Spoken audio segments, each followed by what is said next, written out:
Ayan, happy birthday, ma'am. Before you blow your candle, any wishes po ba yan? I pray for good health of our little warriors and of course, more blessings to everyone, especially to my guests na super supportive and syempre more money para magawa natin tong mga ganitong bagay mas madalas, di ba?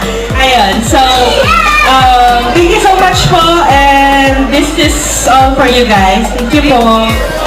Blow your candle, 3, 2, 1. Ayan, palakpakan naman po natin si Rain Chloe Habrida.